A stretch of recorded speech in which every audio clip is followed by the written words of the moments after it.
Summer 1944, Texas. We were German women POWs, shocked to visit US cities without being chained. My hands were bare. I hid my wrists anyway. I waited for the blow that never came.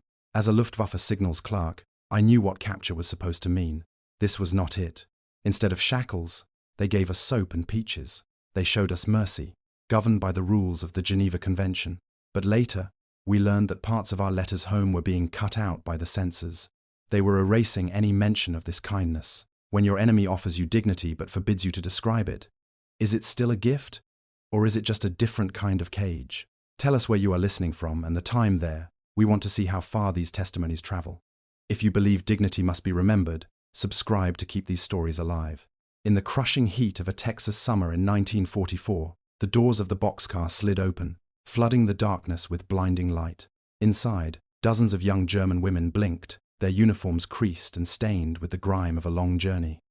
They were auxiliaries, captured in the Allied sweep across France, and for days they had huddled together, bracing for what would come next. Among them was Lieselotte, 21 years old, a former signals clerk for the Luftwaffe.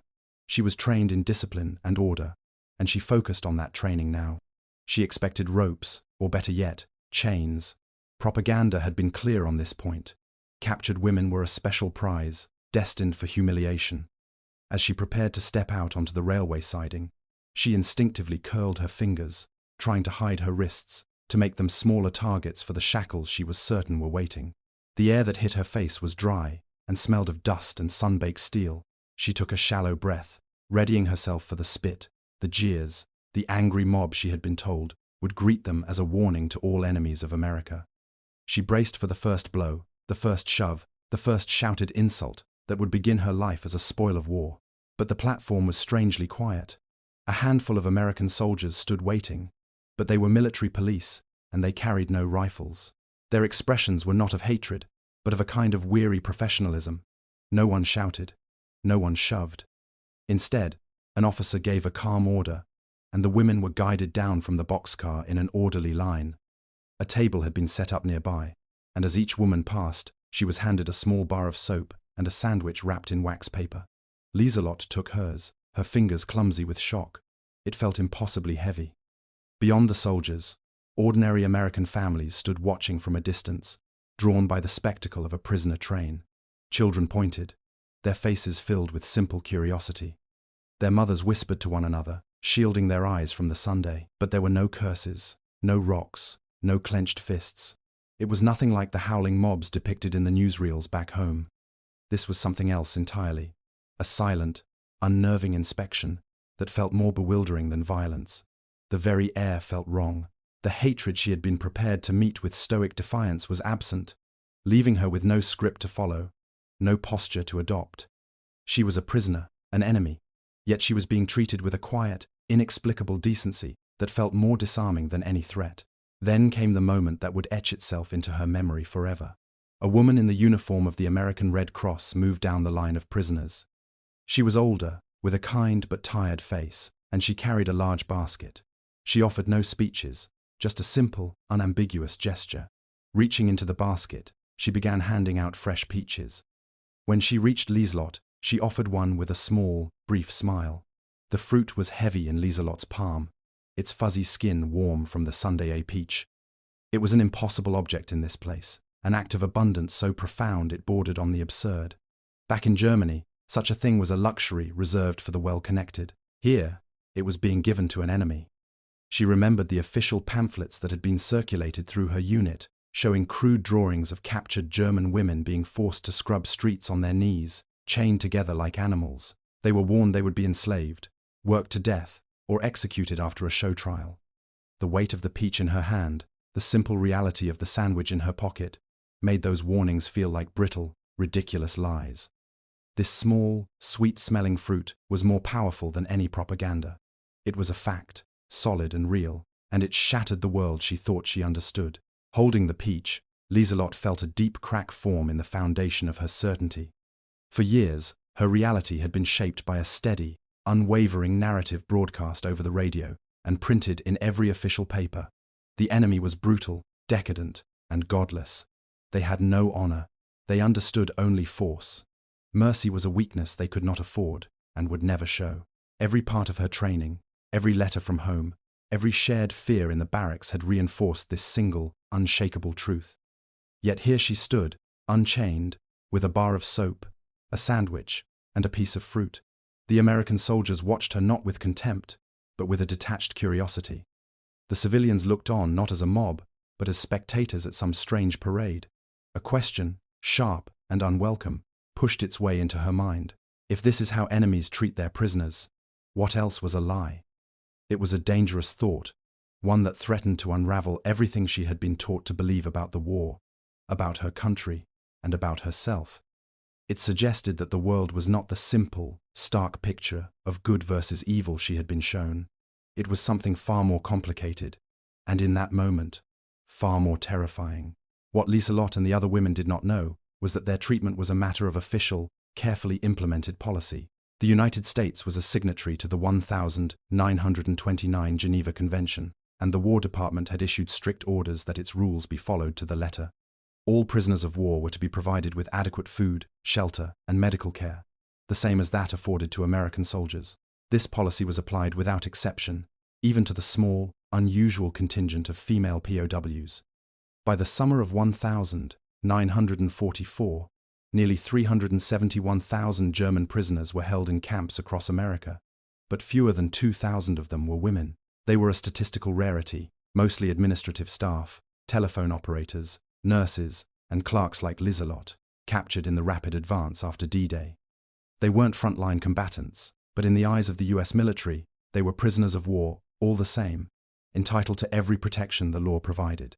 Their arrival in Texas was not just the processing of captured enemies. It was a demonstration of a principle, that even in total war, there were rules. For the American officers in charge, upholding the convention was a measure of national honor. For the German women, it was a source of profound and unsettling disbelief. As they were escorted away from the railway siding, the initial shock of survival began to recede, replaced by a deeper, more persistent state of bewilderment. They were alive. They were unharmed. They had been fed. The first and most primal fear of immediate, brutal retribution had passed, but a new set of questions began to surface, whispered among them as they marched. Why? Why this unexpected gentleness? Why were the guards so relaxed, so confident, that they needed neither chains nor weapons to control them? This wasn't just mercy, it was a display of something else, something they couldn't yet name. It was an absence of fear on the part of their captors that was deeply puzzling. They were the enemy, yet they were not being treated as a threat. This strange, orderly kindness was not in any of the stories they had been told. They had prepared for a battle for their dignity against overwhelming cruelty. They had not prepared for a quiet, courteous captivity that left them feeling not violated, but simply and completely confused. The journey from the railway siding was not in a guarded truck, but on a pair of standard civilian buses. Liselott sat by a window, the glass pushed down to let in the breeze, and watched America unfold. There were no bars on the windows, no chains on their wrists. They drove through the streets of Dallas and then San Antonio, wide avenues bustling with cars and people who seemed impossibly carefree. She saw women in colorful dresses, men in hats, and everywhere, the confident energy of a nation untouched by bombs. As the buses passed, some of the townsfolk would stop and stare, their curiosity open and undisguised. Some would wave. A few times, children ran alongside the bus for a short distance, laughing and tossing small, brightly wrapped pieces of candy through the open windows. Liselott caught one. It was a hard caramel. She unwrapped it slowly, the crinkle of the paper loud in the quiet bus. She had expected to be paraded as a symbol of defeated Nazism, to be shown to the public as a warning. Instead, she was part of a strange, mobile tourist attraction, a recipient of small, random acts of casual welcome. This wasn't captivity as she understood it. It was a dreamlike tour through the enemy's homeland. The camp itself continued the pattern of surreal orderliness. It was a clean, functional place of simple wooden barracks, surrounded by a fence that seemed more for demarcation than for imprisonment. There were no imposing guard towers, no sense of constant, menacing surveillance. Inside the barracks, they were assigned bunks with mattresses and clean sheets. Each woman was issued laundry, soap, towels, and stationery. The rations were simple but plentiful. only slightly smaller than what the American GIs received. It was more food, and of better quality, than she had seen in months. An army captain, a man named James Walker, whose face was stern but not unkind, assembled them on the first day. He explained the rules of the camp with a calm formality.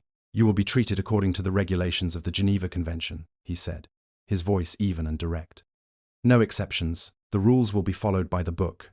One evening, a few weeks after their arrival, they were escorted to a small on-site cinema to watch an American film.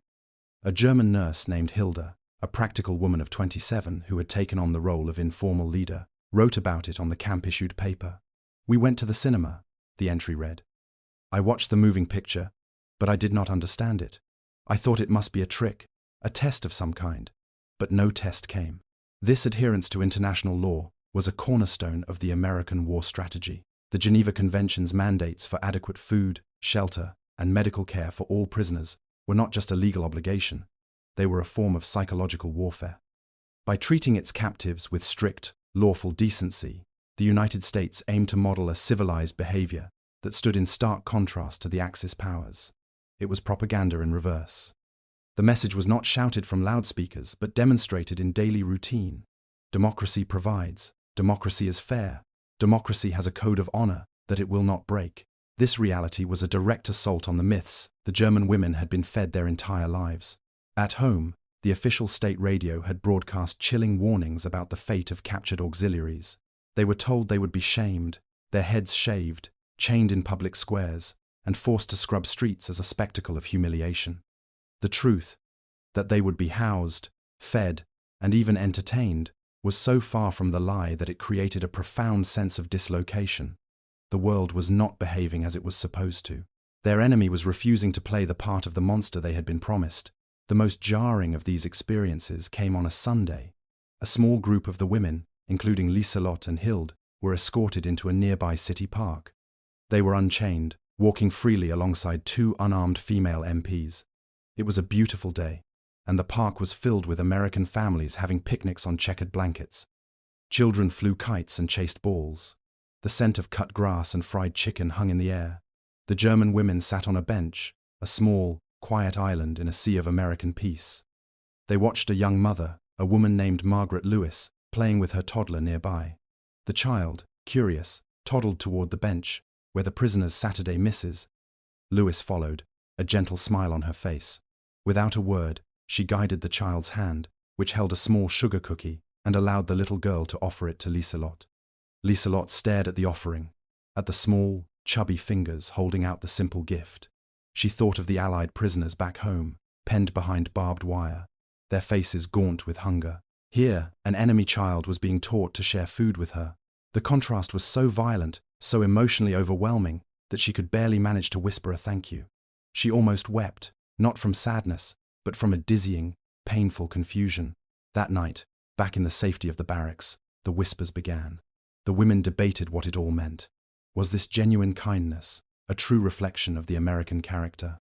Or was it an elaborate trap, a performance designed to lower their guard and extract information? "They are trying to make us soft," one woman insisted, her voice low and tense. "They want us to forget who we are." Hild, the pragmatic nurse who had treated bomb victims in Hamburg, offered a darker, more cautious perspective. She looked at the younger women, at their hopeful, bewildered faces, and her own was clouded with doubt. The memory of her starving family was a constant, gnawing presence. This American mercy felt fragile, conditional, a luxury of a nation that was not being bombed into ruin. She smoothed a wrinkle on her uniform, her expression grim. "This kindness is a weapon, just like a tank or a rifle," she murmured, more to herself than to the others. "And mercy is only safe for us while they are winning the war." Her words hung in the quiet room, a chilling reminder that their fate was not in their own hands, and that the rules of this strange, gentle captivity could change without warning. The invisible chains of suspicion were proving far harder to break than any made of steel. The quiet certainty of the camp began to erode as winter 1945 descended upon Texas. The seasons changed, and with them, the tide of the war. News, carefully filtered by the camp authorities, began to arrive from Europe. It came in fragments, through Red Cross bulletins and newly captured prisoners, painting a devastating picture of the homeland they had left behind. They learned of the firebombing of Dresden, of entire cities reduced to wastelands of rubble and ash. Letters from their families, when they managed to get through the collapsing postal system, spoke not of victory and sacrifice, but of hunger. They described ration cards that were nearly worthless, of a winter so cold people were burning their own furniture for warmth. For the women in the camp, this knowledge was a poison that seeped into every moment of their strange, orderly lives. Every meal became an act of betrayal. As Lieselot sat in the mess hall eating a portion of stewed beef and potatoes, the food would turn to ash in her mouth. She could see her mother's face, thin and pale, her younger sister huddled in a frigid apartment. Here, she was warm. Here, she ate meat.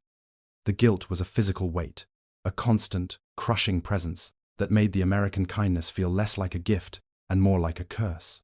The women tried to communicate their reality in the letters they were allowed to send home.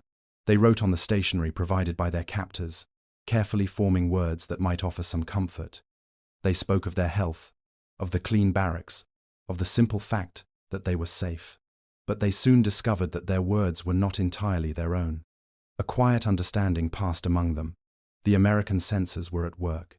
Any line that described their good treatment in too much detail was neatly cut from the page. Mentions of going to the cinema, of the kindness of the guards, of the peaches they received on their first day, all vanished, leaving behind carefully constructed letters that spoke only of survival. The authorities were curating the story. This created a new layer of confusion. Why would the Americans offer such mercy with one hand, only to hide it with the other? The women began to suspect their families wouldn't believe them anyway. The truth was too fantastic, too contrary to everything they had been told. To write, "I am being treated well," would sound like a coded message, a lie forced upon them, or worse, the words of a traitor who had forgotten her loyalties.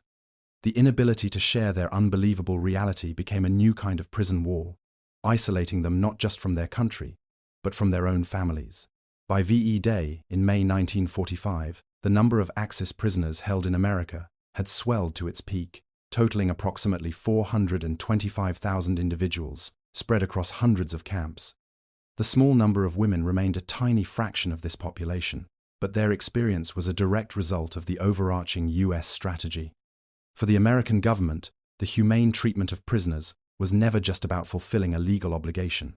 It was a calculated demonstration of ideological superiority. It was, as some officials privately admitted, a form of propaganda in reverse. The message was clear: this is how a secure, confident democracy behaves. It does not need to resort to brutality. It follows the rule of law, even with its enemies. This policy was intended to be a weapon in the war of images, showcasing the moral strength of the Allied cause. For the women living inside this policy, however, the official reasoning was invisible. All they knew was the profound and unsettling contradiction of their daily lives, the gap between the enemy they were taught to hate and the one they actually met. Repatriation did not begin until early 1946. After months of waiting in a state of anxious limbo, the day finally came, for Lieselot and the others, to begin their journey home. They were transported by train to the East Coast, still unchained, still treated with the same detached, professional courtesy that had marked their entire captivity. As the ship prepared to leave New York Harbor, Lieselot stood on the deck, staring at the distant silhouette of the Statue of Liberty. She watched the iconic figure grow smaller and smaller, a symbol of a freedom she had experienced in the most paradoxical of ways. She had been a prisoner, but she had not been in chains.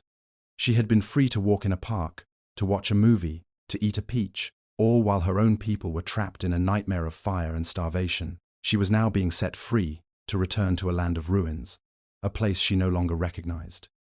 The ship steamed east, carrying them away from the strange comfort of their captivity and toward the terrifying uncertainty of their new reality. Their arrival in Bremerhaven was a shock.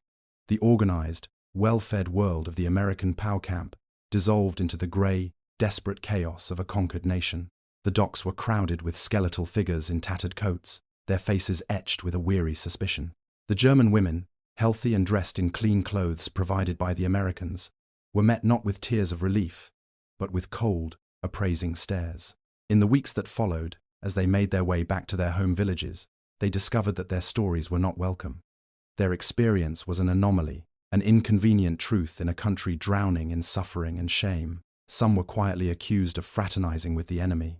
How else could they have survived so well? One woman, trying to explain her time in Texas to her bewildered family, made a simple, honest admission. "We were safe," she told them. "They were not cruel. We even went to the movies." Her relatives stared at her, then they laughed, a harsh, bitter sound. They called her a liar. The mercy she had been shown in America had become a mark of shame in Germany. It was a truth no one wanted to believe, leaving her utterly alone with her memories. Was it possible to trust a kindness that your own people found unbelievable? Or had it all been just a final, masterful weapon in a war of hidden truths? In the decade that followed the war, as Germany slowly began to excavate itself from the rubble, the stories of the women who had been prisoners in America went unspoken. The 1,950 seconds were a time of rebuilding, of forgetting, of focusing on the immense task of survival. In this new world of scarcity and hard labor, there was no place for memories of peaches and clean sheets. To speak of such things was to invite suspicion, even ridicule. Liselott, like most of the others, learned to keep her memories locked away. She married, raised a family, and lived a life defined by the immediate, practical needs of post-war Germany. Her experience in Texas became a private, phantom history, a truth so at odds with the collective suffering of her nation that it felt selfish to even recall it. When interviewers and historians began to document the war, they sought out the stories of soldiers from the Eastern Front, of survivors of the bombing raids, of the epic struggles that defined the German experience. They did not ask about the women who had been signals clerks, and no one volunteered the strange tale of a captivity without chains. To do so would have been to claim a different, easier war, and in the unspoken hierarchy of suffering, theirs did not rank. This sense of astonishment was not confined to the prisoners. Decades later, the families of the American soldiers who had served as guards at these camps would recall their own quiet disbelief. The son of Captain James Walker remembered his father, speaking of the German women not with anger but with a kind of professional detachment, insisting that his duty was simply to follow the rules, to show the enemy what an army of a lawful nation looked like. In the small Texas towns that had hosted the camps, the memories became local folklore. Older residents would tell stories of seeing the German prisoners escorted into town to attend church services, or of seeing them working on local farms, unguarded. Mrs. Margaret Lewis, the woman who had allowed her daughter to offer a cookie in the park, would later tell her own children about that day. She spoke of her fear, her husband fighting overseas, but also of the simple, undeniable humanity of the young women on the bench. "They look just like girls from here," she would say, her voice still filled with a distant wonder. "They let the enemy sit in our park, and nothing happened." For both the captors and the captives, the experience was an anomaly, a quiet deviation from the brutal logic of total war. The historical silence that followed was deep and prolonged. For nearly half a century, the narratives of the Second World War were dominated by the experiences of men. The stories were of battles, of heroism on the front lines, of the grim reality of combat and the immense scale of military strategy. The quiet, administrative war fought by clerks and telephone operators, and their subsequent captivity, was deemed a footnote, too small and too unusual to fit into the grand, tragic epic. The stories of German women, POWs, in particular, remained buried, trapped between the shame of defeat and the disbelief of their own people. It wasn't until the 1,990 seconds, as a new generation of historians began to search for forgotten voices, that their experiences started to surface. Old diaries were unearthed, filled with quiet observations about American life. A few elderly women, finally feeling safe enough to speak, began to grant interviews, their memories still sharp and clear. These testimonies did not change the overarching history of the war, but they challenged its texture, adding a new, unexpected chapter about a small group of women who had found mercy where they had been trained to expect only cruelty. Many years later, Liselott was in her garden, her hands, now wrinkled with age, tending to her roses. Her young granddaughter sat beside her, asking the simple, direct questions that only a child can.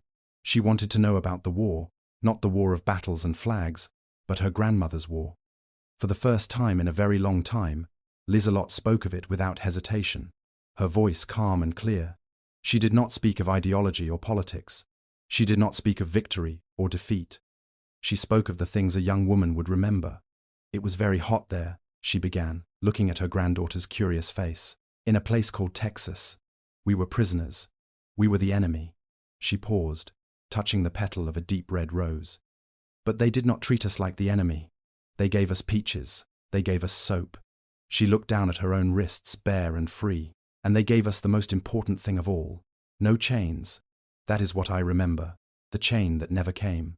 In war, dignity is rationed like food, and it is often the first thing to run out. For these women, caught on the wrong side of history, one small gift was not in what they received, but in what they were spared. The absence of a shackle, the simple, profound lack of a chain, became the spine of a memory that endured through decades of silence and disbelief. It was a mercy offered by the book, governed by rules, and delivered with a detached professionalism. And that mercy, even when it was doubted, even when it was censored, even when it was disbelieved by their own families, is what they carried home. It was a strange and complicated inheritance, a quiet truth that lived on long after the guns had fallen silent.